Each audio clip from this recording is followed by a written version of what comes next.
Una mesa de lujo, Daniel. Absolutamente. El diputado provincial Carlos Charly Pereira, que además es candidato, pero viene aquí a hablar como diputado provincial, además como abogado. El doctor Rafael Berrueso, director de Relaciones Institucionales del Ministerio de Seguridad, y el doctor Francisco Guiñazún, reconocido abogado, profesor, docente, reconocido profesional del foro. Son nuestros invitados para hablar de la reforma judicial. La pregunta es, que nos estamos haciendo en los últimos meses, o del año pasado, si se quiere, y también de antes, ¿es necesaria una reforma judicial en San Luis? ¿Quién empieza? A la derecha del actor. Empiezo. Gracias, doctor, por venir. Gracias. Bienvenido. Por favor, y muchas gracias por la invitación. Por supuesto que es imprescindible una reforma judicial. Se está viviendo una realidad muy triste en lo atinente al servicio de justicia. Hoy, si podemos observar claramente que tenemos una planta orgánica funcional que se ha triplicado desde el 2021 al 2023 y resulta que tenemos un servicio paupérrimo. Tenemos todo lo que es el servicio informático funcionando y resulta que el ciudadano, el hombre común, está recibiendo un servicio malísimo.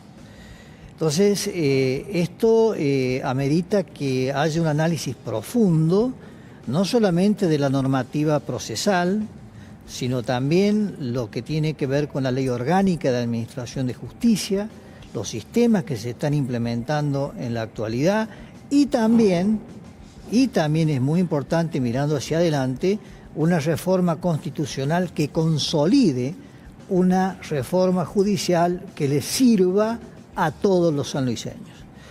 Y yo creo que esto es un trabajo que tenemos que llevar adelante. Hay algunas cosas que ya se pueden ir ejecutando, otras que requieren un tratamiento legislativo, otras a través de convencionales constituyentes, pero en definitiva es un tema que hay que abordar porque esto impacta directamente en todo el tejido social. Bien. Palabras introductorias. Le damos la palabra también al doctor Charly Pereira. Sí, frente a su pregunta, creo que es imperioso, es urgente y es necesario.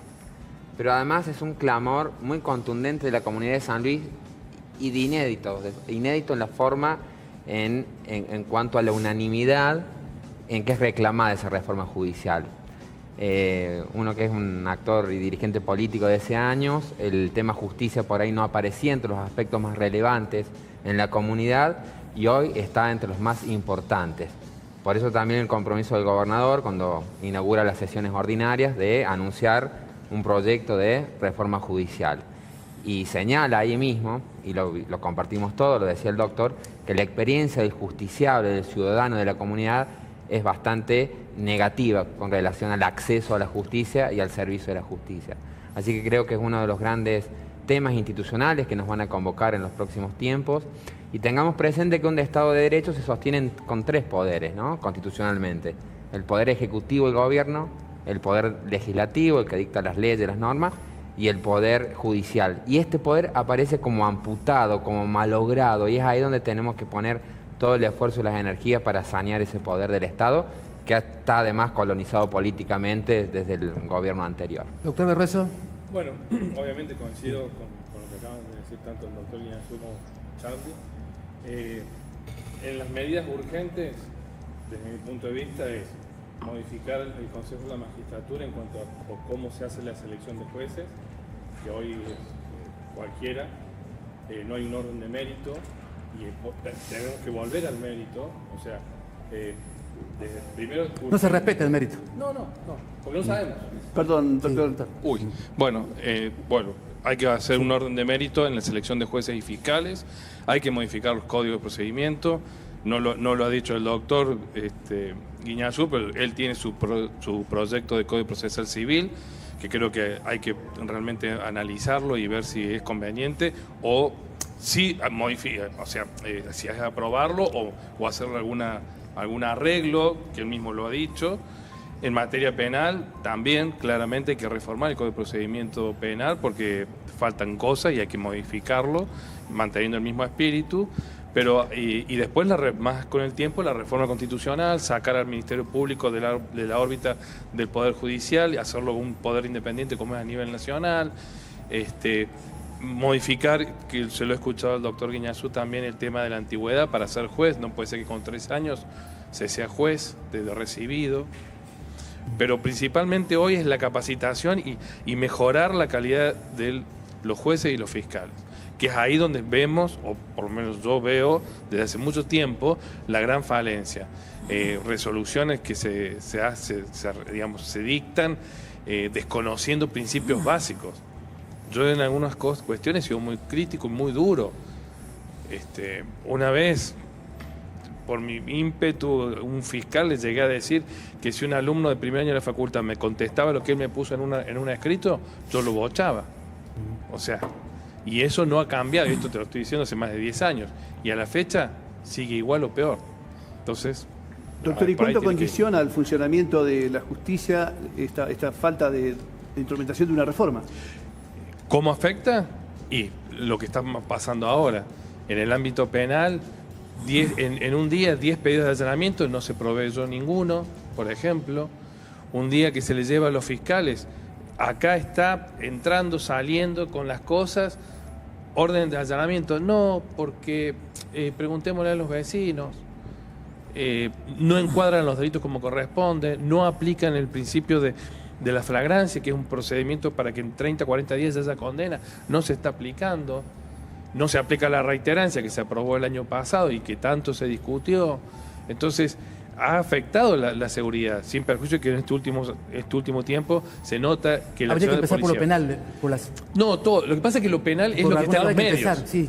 Yo siempre digo, la parte penal... Porque él hablaba de clamor. Claro. El clamor está fundamentalmente dado en la parte penal. Porque si vas a una sucesión te demoran 10 años, es inconcebible. Un divorcio, no, divorcios ahora son más rápidos. Pero cualquier cuestión civil, un desalojo, te puede demorar 3, 4 años.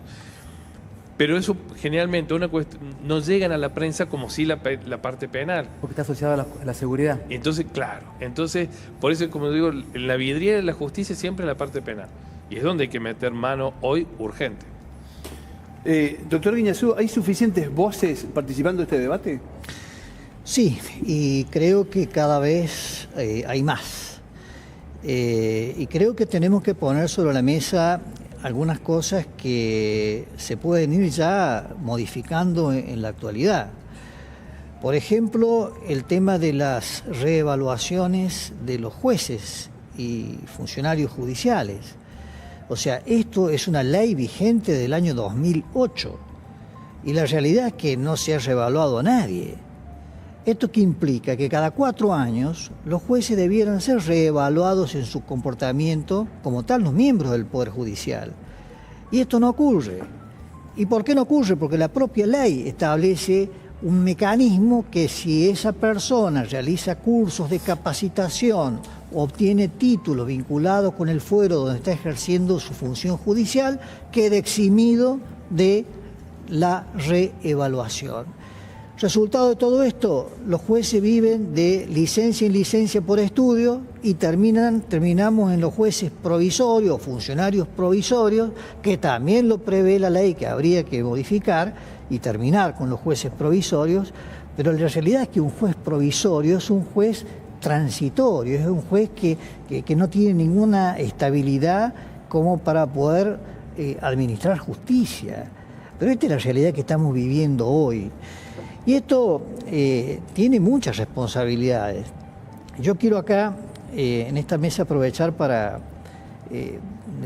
advertir algo que vengo diciéndolo desde hace muchos años, que es que el Superior Tribunal de Justicia, no solamente en esta composición, sino también en las anteriores, ha venido y sigue haciéndolo, o sea, sigue legislando a través de acordadas. O sea, los 5 miembros del Superior Tribunal de Justicia parecen diputados, senadores, emiten acuerdos, modifican el código, como si fueran, reitero, el diputado tal o el senador tal. Entonces, esta es la realidad judicial que tenemos hoy en San Luis, paupérrima, y que impacta directamente en todos los sanluiseños. Doctor, Sí, ¿y en las universidades en las que se enseña Derecho aquí en San Luis se habla de esto también? Por supuesto.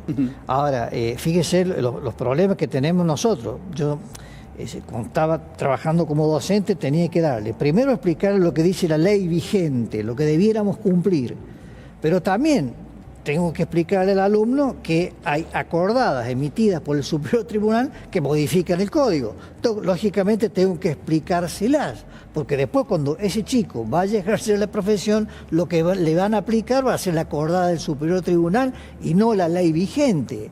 Y también tengo que explicarles hacia dónde va el derecho procesal. Entonces, la verdad que se hace muy difícil todo esto, pero creo también que hay que tener esperanzas. Creo que viene una realidad nueva a partir del proceso electoral que vamos a tener en unos días, y creo también que todos estos temas van a ser abordados, y yo espero que hagamos un cambio trascendente en esta materia, y que tengamos realmente jueces probos, jueces honestos, jueces que trabajen y que verdaderamente le sirvan a la gente, o sea, a la comunidad en su conjunto. De esto se trata. Hemos discutido tantas cosas, pero vemos que el servicio no le llega a la gente. Entonces usted presenta un escrito, se lo proveen dentro de 10, 15 días. Hablamos de oralidad todos los días, de la oralidad. Y la realidad es que tenemos hoy una ley vigente que va a contramano de la oralidad. Han creado oficinas de gestión unificada. Esas oficinas de gestión unificada que en realidad han transformado a los jueces en coordinadores, no en directores del proceso, y solamente intervienen cuando se dicta la sentencia. Entonces, la oralidad tiene características que son muy propias. Una de ellas es la inmediatez del juez con el conflicto y con las partes. Este sistema que viene de afuera, con personajes de afuera a quienes les hemos pagado millones, y resulta que nos han vendido el servicio y acá nosotros compramos todo eso y vamos para adelante. Y de esto, el Superior Tribunal de Justicia se tiene que hacer responsable, porque son ellos los que han implementado todo esto y lo siguen avanzando con todo esto. Y ha sido un soberano fracaso. Ha sido un soberano fracaso, pero nadie se hace cargo de todo esto. ¿Cuál sería la contribución que debería hacer el Superior Tribunal para sortear la crisis Yo creo que... o para avanzar en una reforma? Yo creo que en el hoy lo que debería hacer el Superior Tribunal de Justicia, en primer lugar, es dejar de legislar a través de acordada. O sea, creo que ellos tienen otra función, que es ejercer el control de constitucionalidad de las normas que aplican. ¿Cómo van a ejercer el control de constitucionalidad de las normas que aplican si ellos mismos son los que redactan las normas? ¿Está politizada esta composición del Superior Yo Tribunal? ahí quería responder porque es muy interesante la pregunta. Me parece que ahí el grueso de los miembros del Superior Tribunal de Justicia adolecen de este pecado original de haber sido designados a instancia de una motivación política. Es decir, son magistrados con una clara afinidad con el ex gobernador Alberto Rodríguez Sá. Entonces, su misión no ha sido la correcta administración del Poder Judicial, sino pasar a que las cosas transcurran sin mayores contrariedades para ese momento del oficialismo. Entonces es muy difícil que quienes han sido parte sustancial del problema sean parte de la solución. Entonces, ¿sí? Yo no predicaría o le exigiría tanto esa composición del Superior Tribunal de Justicia soluciones.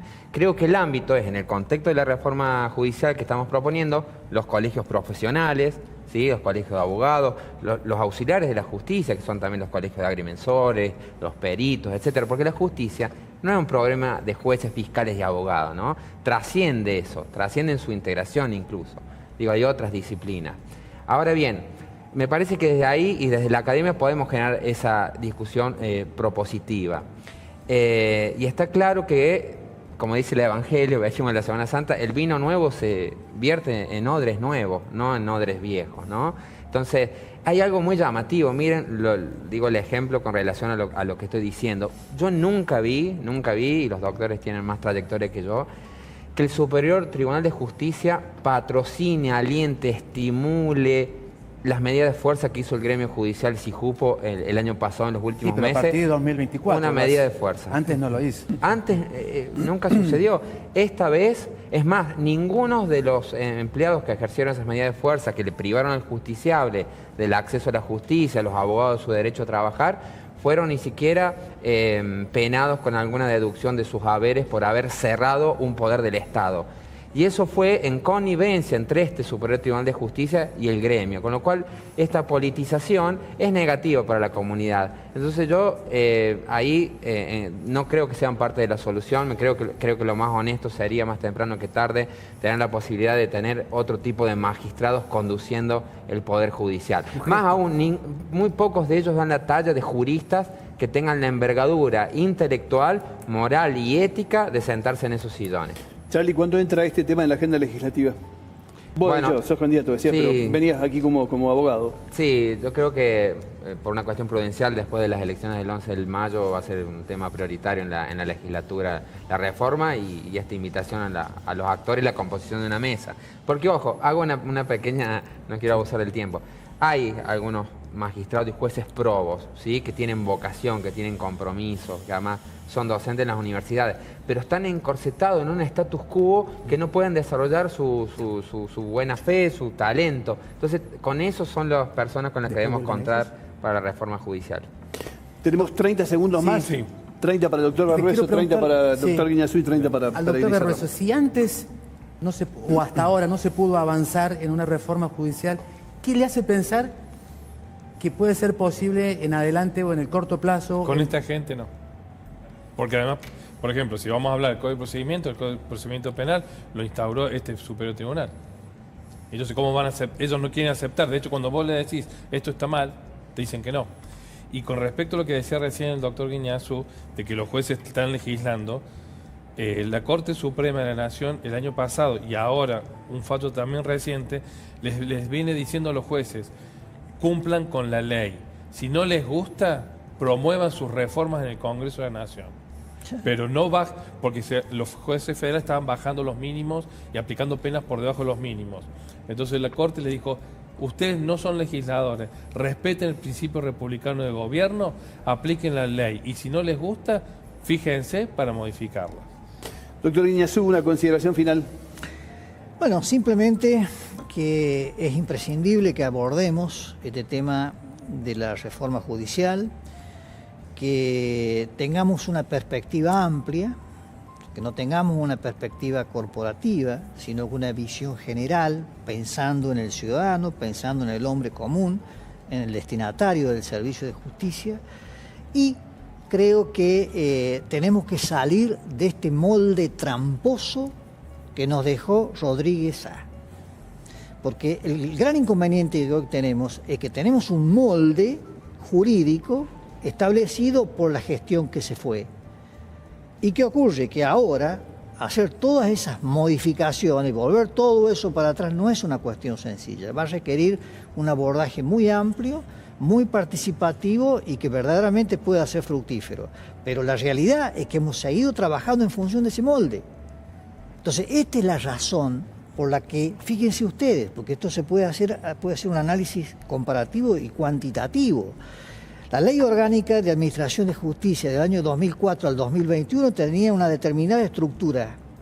Esa estructura se triplicó del 2021 al 2023 en funcionarios y magistrados judiciales, incluyendo relatores, secretarios, prosecretarios, etcétera, etcétera, etcétera.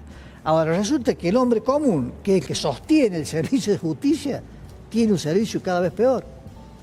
Entonces, yo creo que nuestros legisladores y seguramente nuestros constituyentes, cuando redacten la nueva Constitución, bueno, tienen una menuda tarea y por supuesto nosotros tenemos que colaborar, ayudar, poner a disposición toda nuestra expertise, nuestra sapiencia, nuestro conocimiento, para que salga lo mejor, porque en definitiva nos merecemos una justicia mejor. Diputado Pereira. Última palabra. Bueno, última palabra. Creo que hay una vocación de política de la coalición que es oficialismo de avanzar en esto. Con lo cual, yo estoy muy esperanzado en que vamos a ir en ese norte de la reforma judicial.